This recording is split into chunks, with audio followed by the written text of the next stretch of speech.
자, 아버지가 재수하러 온 애들 중에 공부 진짜 안 하는 애들 많거든. 네. 그래서 하다가 이런 작품 이제 처음 들어봤다 이렇게 말하면 얼마나 고등학교 때 공부를 안 했는지 깊이를 알 수 있는 이제 그런 기준이 되는 작품이에요. 아주 유명한 작품입니다. 자, 한번 볼게요. 아까 전에 있던 힌트 296쪽 보기 끄트머리에 아버지의 땅에 대한 힌트도 있어요.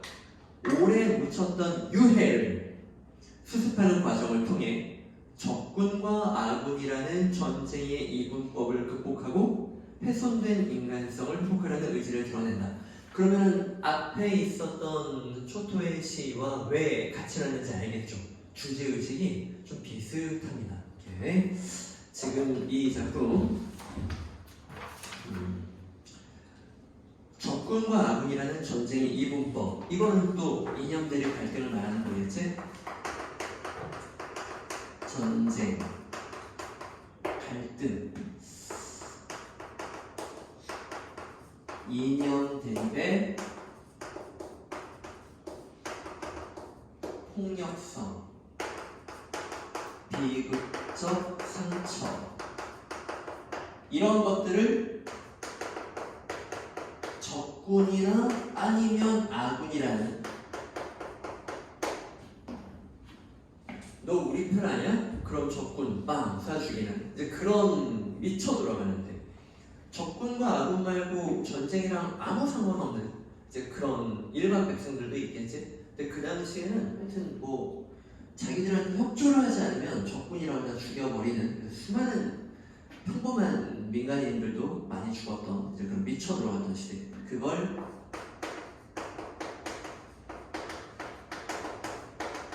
이분법적 사고라고 하는 거예요. 지금 이거 다 안 좋은 것들이야. 그런데 여기에서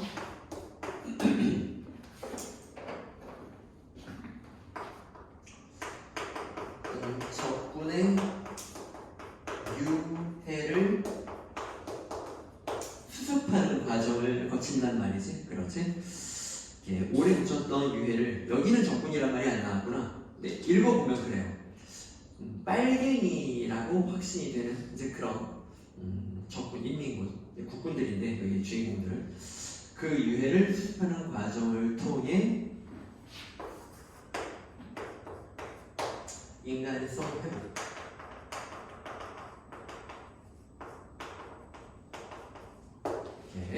이런, 그래서 우리 민족의 미래가 이렇게 좀 긍정적일 수 있지 않을까? 라고 말하는 그런 메시지를 드러내는 작품입니다. 인간성의 회복, 인간성 회복의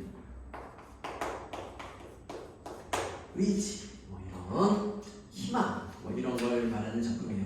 자, 보고 들어가 볼게요. 292쪽이요.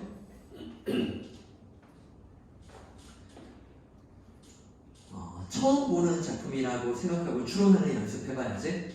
소설이 어려운 건 작품 중간부터 대뜸 시작하는 거니까 추론 능력이 중요해요.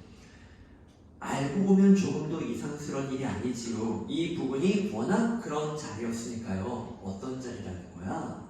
노인은 한동안 묵묵히 그것을 내려다보고 있다가 입을 열었다. 노인이란 인물 나오고요. 그럼 역시 우리 짐작대로 6.25 때 전쟁 소재로 한 거 알 수 있고요. 여기만은 아니죠. 마을에서 시별이 안팎 어디를 파보더라도 이렇듯 주인 없는 뼈다귀 하나씩 찾는 일이란 그리 어려운 일이 아닐 거다. 그러니까 아까 조금도 이상스러운 일이 아니지요를 추론해보면 뭐가 발견된 거야? 그렇지, 뼈다귀가 발견된 거야. 그리고 아니 어디든 파보면 이런 뼈 하나씩은 다 나올걸요? 이 말은 그 당시에 수많은 사람들이 희생당했다는 거죠. 주인도 없는, 유해를 찾아가지도 못한 그 정보가 노인에게서 나오는 겁니다. 노인, 그리고 지금 머릿속에 누군가 주거니 받거니라는 대화를 하는 사람이 있고, 이 사람은 좀 이따 나오겠지? 그렇게까지 심했습니까? 그럼 이제 이쪽은 수능이었다면 좀 속독을 해도 되지? 왜? 전쟁의 비참함을 말하려는 의도가, 그런 장면이라는 의도가 파악이 됐으니까. 확인하듯이 읽으면 돼요. 예전에 무슨 유명한 전투가 있었다는 말은 듣지 못한 것 같은데, 그러니까 전투가 벌어진 것도 아닌데 뼈다귀가 널린 거예요. 부쩍 호기심을 보이며 대문은 소대장의 앳된 얼굴을 흘기 쳐다보더니 노인은 몸을 돌려 짧은 동안 먼 산을 응시하는 것 같았다. 지금 희한하네요 라고 대꾸를 하고 있는 사람은 소대장입니다. 하기야 그게 어딨고 이 마을에 하는 일이겠소만 유나이도 여기서 사람 죽는 꼴을 지겹도록 지켜본 셈이지요. 저기를 보시고요. 그러니까 소대장이 지금 뭘 의문을 표현한 거야? 여기는 전쟁이 벌어진 것도 아닌데 왜 이렇게 시체가 많아요? 그때 노인이 왜 유독 여기에 시체가 많았냐면 하면서 이제 설명을 시작하는 거예요. 노인은 손가락을 들어 멀리 산을 가리켰다. 반도의 등줄기라고들 하는 태백산맥의 거대한 모습이 잔뜩 찌푸린 하늘 한쪽을 가린 채 몸을 틀고 엎드려 있었다. 약간 이건 화류법이라고 볼 수도 있고 의법이라고 볼 수도 있고 산을 생명체처럼 표현하고 있네요. 그러고 보니 사방 어디에나 험준한 산으로 시야가 꽉 막혀 있는지요. 어디를 향해 나아가는지 이내 깎아 세운 듯한 산허리. 저기가 바로 태백산맥의 원 등줄기인 셈. 저기를 타고 올라 등성이만 따라가노라면 남북으로 지리산에서부터 금강산까지 곧장 이어져 있다고들 하지요. 예전에 하늘이 되지 않을 만큼 울창한 산이었어. 우리는 노인의 손가락 끝을 따라 시선을 움직였다. 거대한 파충류의 덩어리처럼 꿈틀거리며 뻗어져 나온 산맥의 등줄기는 곧바로 마을 북쪽에 마주되는 산으로 있었다. 그런데 그 산엔 사람의 힘으로는 도저히 건널 수 없는 깎아지른 벼랑이 병풍처럼 둘러쳐져 있다는 것이었다. 산을 타고 쭉 북쪽으로 가거나 쭉 남쪽으로 못 가게 가로막힌 곳이 있다는 거야. 때문에 어쩔 수 없이 그 절벽을 멀리 돌아가자면 자연히 이 마을 근처를 지나가게 된다는 것이다. 아하, 노인의 말로는 바로 그게 문제였다고 했다. 여기가 포인트래요. 전쟁이 끝나는 무렵부터 낯선 사람들이 밀어닥치기 시작하더라는 것이야. 전선이 훨씬 남쪽으로 내려갔을 때 정작 총성조차 뜸하던 마을, 그러니까 이 마을은 사람이 지나다닐 만한 그런 곳이 아니었는데 느닷없이 쑥밭이 되다시피 했다. 산 사람들은 주로 밤에만 나타나 식량이며 옷가지를 약탈해갔고 때로는 길잡이로 쓰기 위해 마을 주민들을 끌고 가기도 했고 지리산에서부터 줄곧 걸어왔다는 패거리들도 있었는데 그들은 모두 한결같이 굶주리고 지친 몰골로 북쪽을 향해 도주하는 중이었다. 마침내 그들의 퇴로를 막기 위해 국군이 들어왔고 그때부터 전투는 산발적이나마 밤낮으로 계속되었다. 그럼 그들의 퇴로를 막기 위해 국군이 들어왔다고 했으니까 그들이 누구야? 북한군, 인민군, 그렇지? 자, 뭐든지 읽으면 요약을 해야 돼. 지금 아까 보기에서 읽었던 대로 누군가의 뼈다귀가 발견되었어. 그리고 이 동네는 사방팔방에 뼈다귀가 있다는 거야. 주인 없는 뼈다귀가. 그래서 소대장이 물어보는 거야. 유명한 전투도 없었는데 왜 여기 시체가 많아요? 라고 했더니 시보다 소설이 어려운 이유는 이런 디테일한 내용 파악을 물어보고는 사실 적혀있는 그대로 파악하면 되는데 애들이 요약을 못하면 좀 기억이 약간 안 나도 어디를 가서 확인해야 될지 감을 못 잡아서 처음부터 막 뒤질 때가 많단 말이야. 그러면 이제 수능에서는 시간 다 까먹는 거야. 오케이? 사실 내신에서는 정해진 지문이 나오니까 크게 불편함이 없는데 수능에서는 이 작품에 다른 장면이 나올 때가 많거든. 그러면은 많은 작품이긴 한데 처음 보는 장면이야. 근데 그런 장면은 내용 파악을 또 다시 해야 되는데 뼈대를 잡아놔야 디테일이 기억이 안 나도 아까 여기 어디를 가서 확인할지가 정확히 보이는 거야. 그래서 요약하는 게 되게 필요해. 소대장은 유명한 전투가 없는데 왜 이렇게 시체가 많아요? 라고 했더니 노인이 산에 막힌 곳이 있어서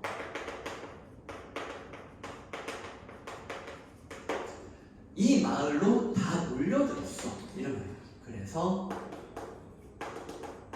이 마을을 지나가야 했어. 그래서 도망치는 북한군들이 산으로 쭉 북한으로 간 게 아니라 가로막힌 것 때문에 이 마을로 다 이렇게 휘어서 들어온 거야. 그러니까 그 놈들을 쫓아서 국군들도 들어온 거지. 그러니까 이 마을이 갑자기 전쟁터가 되버린 거지. 오케이? 그래서 시체가 많았어. 이렇게 말하는 거야. 북한군 폐장병들을 국군이 쫓아와서 죽여냈어. 이제 이렇게 말하는 거죠. 끝내는 소기령이 내려져서, 소기령은 이제 어떤 재난, 전쟁 상황이 있을 때 흩어져! 라는 이제 그런 명령이에요. 마을은 이주하게 되었으나 그 와중에 주민들의 수요도 꽤 줄었지요. 노인은 밤새 총소리가 어지럽던 다음날 들녘이며 산기슭에 허옇게 널린 시체를 모아다 묻는 일을 해야 했다는 것이다. 사방의 시체, 전쟁의 피해. 전쟁이 끝났고 사람들은 마을로 되돌아왔다. 그리고 이름도 고향도 모르는 그 숱한 낯선 시신들을 묻었던 자리에 이런 것들 다 비참한 모습을 표현하고 있는 겁니다. 해마다 키를 넘기는 잡초들이 무성하게 돋아나고 했다. 그 때문에 몇 년 동안 누구도 아예 감자나 무 따위는 밭에 심으려고 하지 않았노라고 노인은 말했다. 왜? 그 밭 밑에 다 시체가 있으니까. 그럼 거기서 난 고구마 감자를 찝찝해서 어떻게 먹어? 사람 시체에서 양고 빨아먹고 자라는 건데. 끔찍하지. 생각만 해도 끔찍하지. 주제는 쉬워. 전쟁의 비참함. 오케이? 근데 이런 설정이 섬뜩해. 이제 이게 문학의 힘인 거지. 너희 순이삼촌이라는 작품 알아? 4.3 사건을 소재로 한, 이것도 아마 올해 안에 배우게 될 거예요. 또 기본 작품인데 4.3 사건이라고 1947년 해방된 후 2년 후 그때도 계속 이념 가지고 싸우고 있었거든.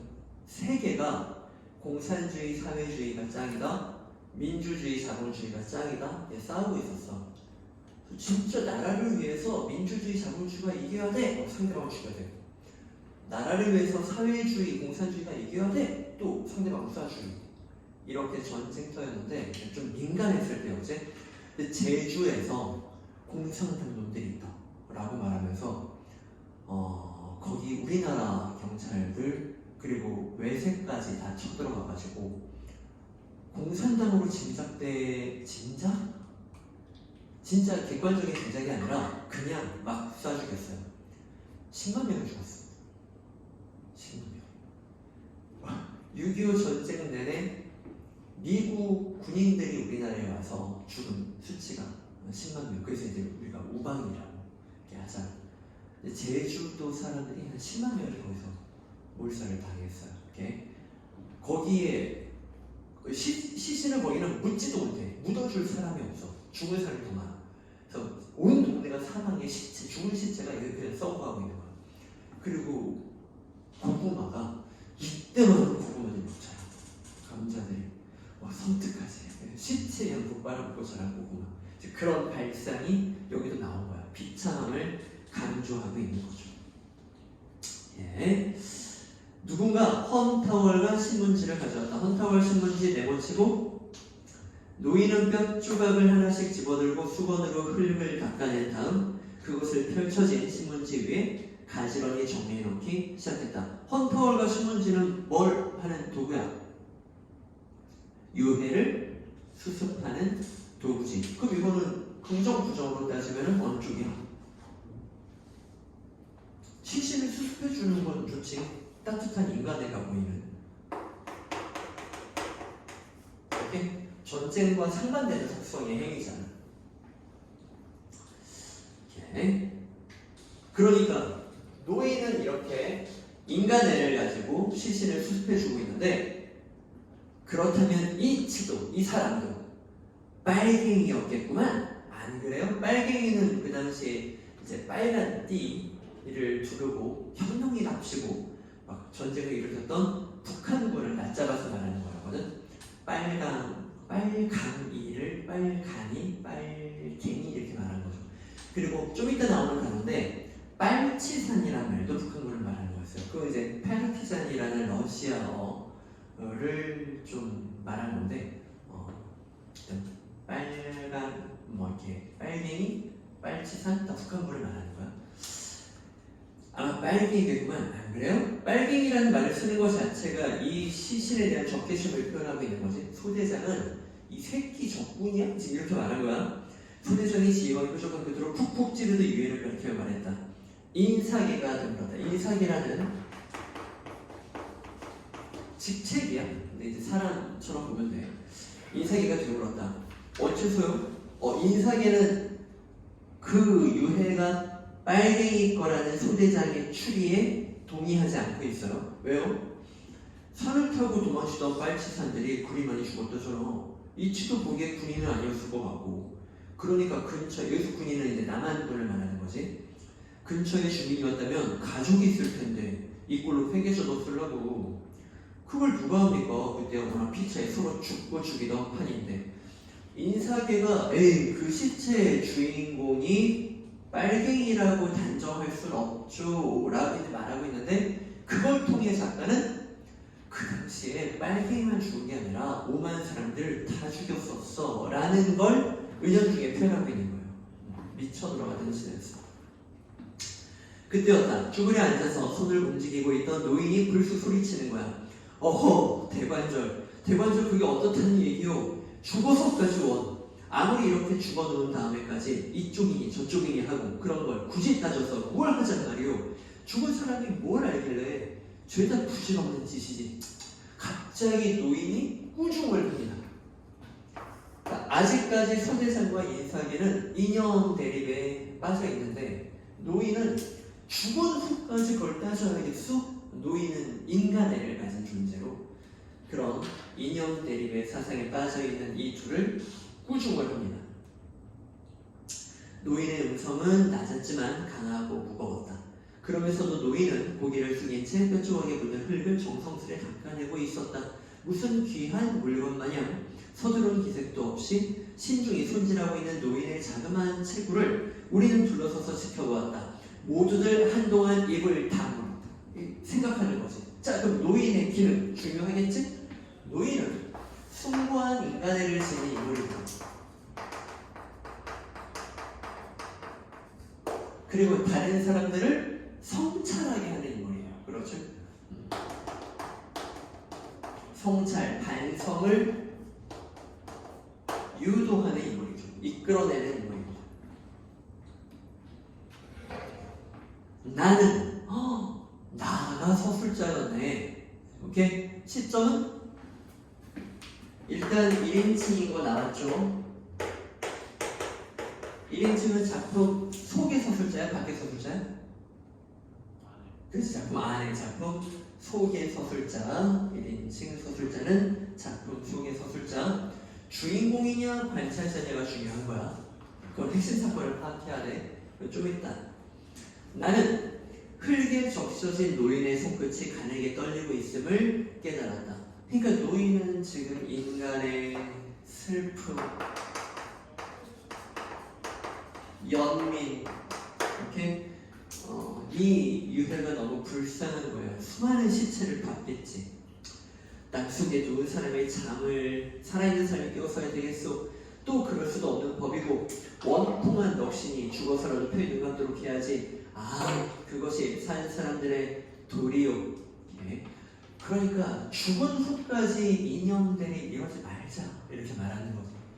지금 전쟁은 끝났잖아. 그러면 화해할 생각을 해야지, 용서할 생각을 해야지, 인간성을 회복할 생각을 해야지, 이렇게 꾸중을 하는 거예요. 하기는 이렇게 불편한 꼴로 묶여 있었으니 그 자민들 오죽했을까만. 그러니까 유해가 묶인 채로 뼈다귀가 되어 있음을 알 수 있죠. 그러니까 얘는 죽어서도 불편했겠구나. 연민의 태도를 알 수 있는 거예요. 노인은 어느 틈에 꾸짖는 듯 말투로 혼자 중얼거리고 있었다. 두개골 다리뼈를 꼼꼼히 문질러 닫고 몸통뼈에 묶인 줄을 풀어내기 시작했다. 그러니까 이것도 상징성으로 물어보겠죠? 이런 것들, 전쟁의 억압성을 상징하는 게 줄인 거지.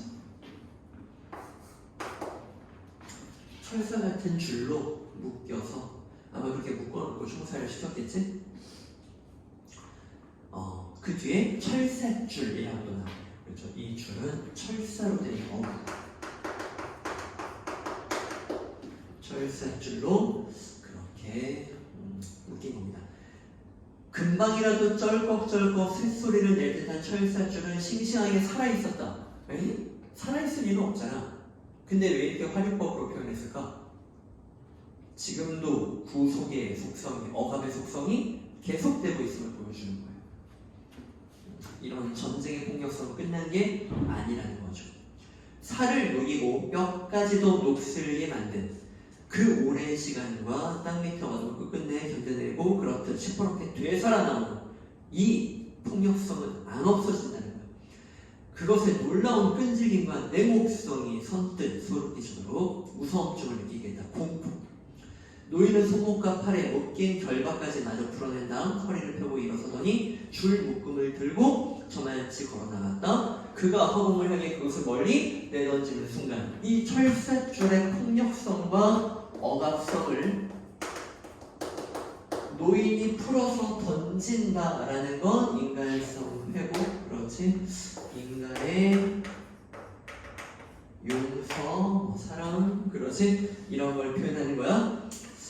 나는 까닭 모르게 마당가에서 하늘을 치러다보며 서있던 어머니의 가녀린 목줄기와 그녀가 아침마다 소방 위에 떠서 올리곤 하던 하얀 물사발이, 자, 이 행위를 보고 이 작품 나오면 반드시 낼 아주 수준 높은 문학적인 장면이야.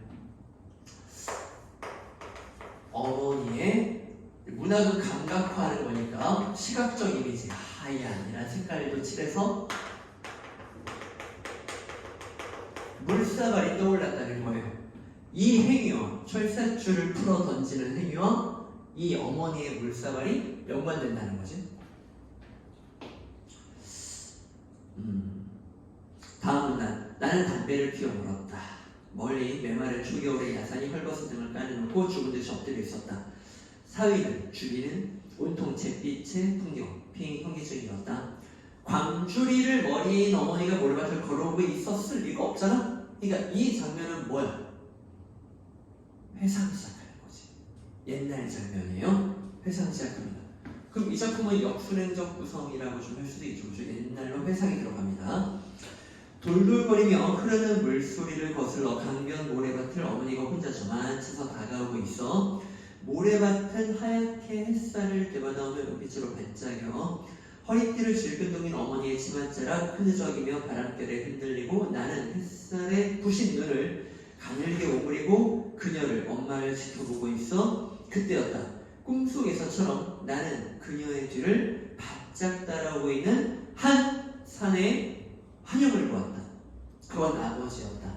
이건 좀 이따가 내용 파악을 좀 잘해야 되는데,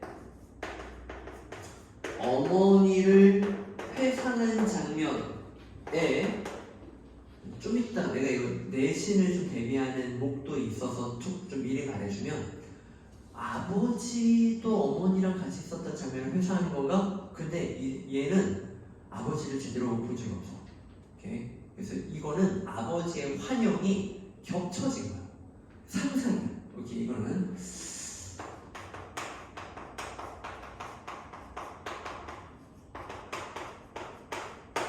아버지의 환영, 환상. 이게 지금 겹쳐지고 있는 상황. 언젠가 어머니의 낡은 반다지 깊숙한 옷가지 밑에 숨겨져 있던 액자 속에서 학생복 차림으로 서 있던 그대로, 그건 영락없는 그 산에. 네, 그러니까 얘는 아버지를 본 게 아니라 아버지를 사진 속에서 봤고 그 사진 속 아버지가 겹쳐진 거예요. 나를 어머니 뱃속에 남겨놓은 채 어느 바람이 몹시 부는 날 밤 산길을 타고 지리산인가 어디로 황황히 떠나버렸다는 사내. 창백해 배는 뺨에 마른 몸조의 그 사내가 어머니와 함께 걸어오고 있다는 것이다. 자, 아버지는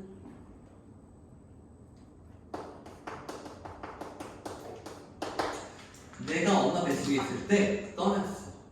아버지는 내가 엄마 뱃속에 있을 때 훅 떠나버렸어. 근데 지리산 기슭을 타고 떠났다는 말을 들을 때 얘는, 아버지는 이념을 더 중요시했던 거야. 가족보다. 그래서 좌익 활동을 위해 오케이. 집을 떠난 이런 아버지였던 거지. 떠나버렸다는 사내. 네, 나라는 애는 아버지를 본 적이 없어요. 아까 아버지가 어머니 옆에 나타났다는 건 환상입니다. 놀란 눈으로 풀밭에 앉아 나는 그를 지켜보고 있었다. 갑자기 환상이 펼쳐지니까 깜짝 놀랐어요.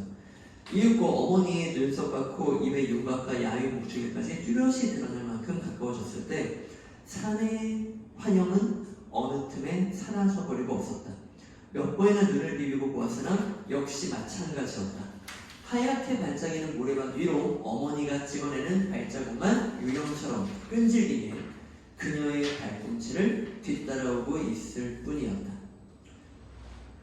우리는 관 대신에 신문지로 쓴 유해를, 신문지로 쓴 유해, 환상에서 과거에서 현재로 나왔습니다. 현재 다시 유해 수습하는 장면으로 나왔어요. 소설은 반드시 이렇게 장면을 뼈대로 뭉쳐서 시간 재구성하는 거, 이제 그런 것들 좀 잘 나오죠. 방금 전에 나왔던 부분은 현실에서 잠깐 회상과 환상으로 빠져나간 부분이었고, 맨 처음 그 자리에 다시 묻어주었다. 노인이 묻어주고 있는 그 장면으로 왔어요. 도톰하니 봉분을 무덤을 만들고 떼장까지 입혀놓고 보니, 잔디를 덮어놓고 보니 엉성한 대로 형상은 갖추려 싶었다. 그냥 무덤다웠다. 노인은 술을 흙 위에 뿌려주었다. 이렇게 추모의 행위. 그리고 자신이 먼저 한 모금 마신 다음에 잔을 돌렸다. 간단하게 제사를, 차례를 지내주고 있는 거야.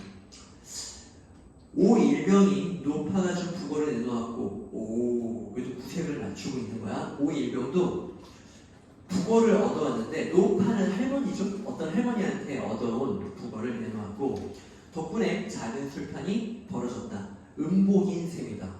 다들 그럴듯하게 제사를 치러주고 있는 거야. 야마, 이런 느닷없는 장례식도 모두 너희 두 놈들 때문이니까 자, 한 잔씩 마셔라. 그래, 어쨌든 너희들은 좋은 일 했으니 천당 가도 되겠다. 소대장이 병을 기울였고 다른 녀석들도 낄낄대며 한마디씩 보탰다. 술이 가득 차오른 반합 뚜껑을 나는 두 손으로 받쳐들었다. 내가 술을 받고 있네요. 방금 상황 파악됐어요? 나 너희 두 놈 때문에 지금 이렇게 제사상이 펼쳐졌잖아. 이렇게 말했지? 그러니까 2명 때문에 이 유해를 발견하게 되고 2명 때문에 노인을 데려왔고, 그래서 이제 시체를 묻어준 게 진행이 된 거야. 그래서 2명한테 술을 따라줬는데 그 중에 한 명이 나, 또 한 명이 오일명. 오케이? 이 2명으로 인해 저 유해가 발견되고 안장과 제사가 진행이 된 것입니다. 오케이? 상황이 이렇게 되는 거야. 다른 사람들도 칭찬하는 거야. 그래, 잘했다.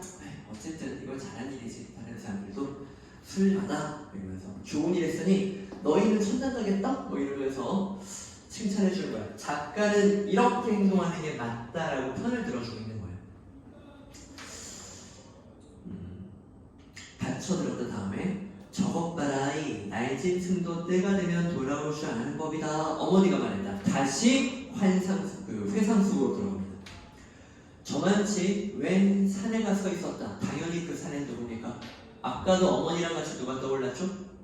아버지의 환상이 겹쳤죠? 저 사내는 아버지의 환영입니다.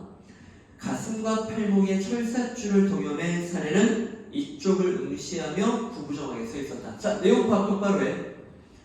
아버지는 철사줄에 묶여 돌아가셨다. 맞아, 틀려? 그렇지. 그거는 증거 없어. 비약이야. 근데 지금 아버지가 철사줄에 묶여있는 걸로 내 머릿속에 떠오른 이유는 뭐야? 내가 이 빨갱이 묶여서 죽은 이 불쌍한 적군의 유해를 보고 우리 아버지도 그렇게 돌아가셨겠지? 라고 생각을 하고 있는 거죠. 이 유해에 아버지를 대입하고 있는 거예요. 이렇게. 총성이 울렸고 그는 허물어지듯 앞으로 고꾸라지고 있었다. 아버지가 죽었을 순간을 상상하고 있는 거예요. 이 유해처럼 돌아가셨겠지? 불현듯 시야가 부엽게 흘러왔다는 건 지금 뭐야? 내가 눈물을 흘렸다는 거죠. 예.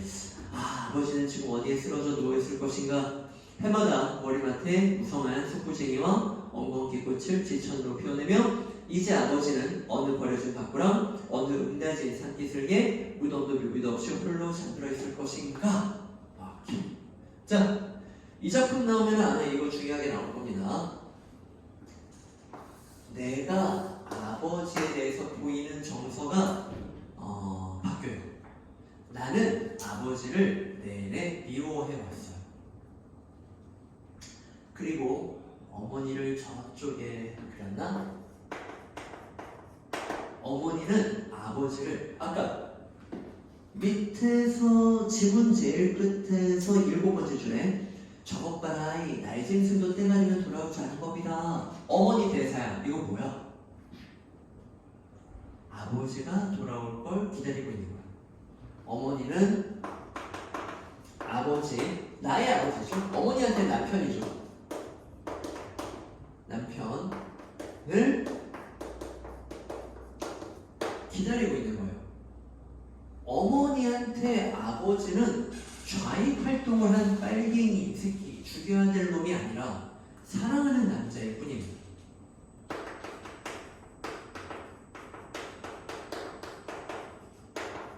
그래서 기다리고 있는 거예요. 아버지가 죽었다는 보장은 없거든요.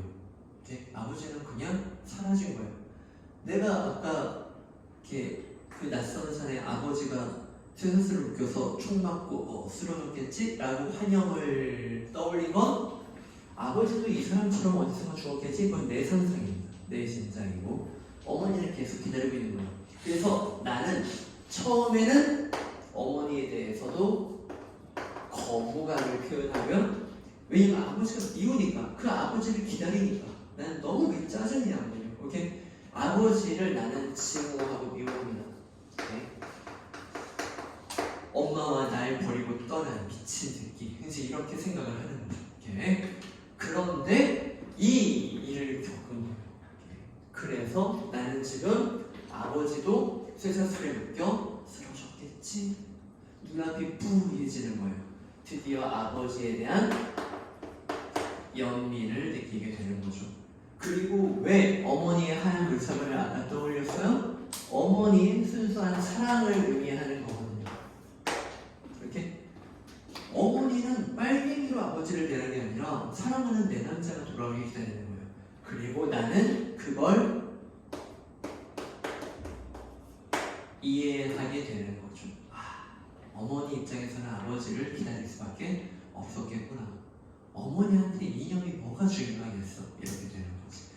그래서 이제 큰 흐름으로 보면 이 작품은 우리는 이념 때문에 서로 죽고 죽이고 싸웠거든. 그런데 사실 인간성을 회복해서 그런 상처를 치유해야지 라는 메시지로 이 작품은 엔딩하게 되는 거죠. 됐어? 오케이, 좋았어.